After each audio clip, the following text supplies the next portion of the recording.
কাকা, আচ্ছা, তো আপনার নাম কি জোরে বলবেন? আচ্ছা, তো এখনো পর্যন্ত আপনার বাড়িতে কয়জন আছেন? আচ্ছা, জোরে বলবেন। হ্যাঁ, তো আপনার এখনো পর্যন্ত সরকারের কাছে কি কি দাবি আছে? আচ্ছা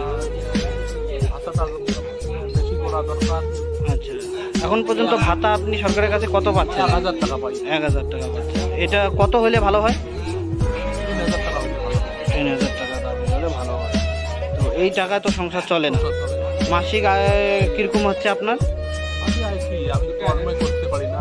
কর্ম করতে পারি না। আর লটারি টটারি কিছু বিক্রি করেন না? হ্যাঁ, সংসারের মানে মোটামুটি কিরকম 3-4 হাজার টাকা খরচা হয় নাকি? 4000 টাকা খরচা। 5000 টাকা খরচা হয়। মেয়ে দুইটা। তো প্রতিবন্ধীকতা লোক যারা আছে আমাদের, তাদের কাছে সরকারের কাছে কিছু পাওয়ার ভালো মন্দ বলবেন? আমার তো আশা আছে, মানে সবাই যেতে পারে নাকি? সবাই যেতে পারে।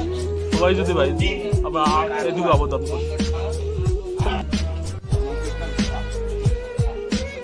তো দাদা খুব কান্দাহিত অবস্থা, আমারও মানে কান্না পাচ্ছে।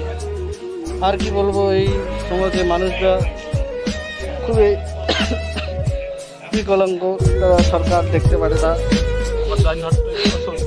তাইনহাট্টা অসল দাদার চলতে পারে, তার খুব অবস্থা খারাপ।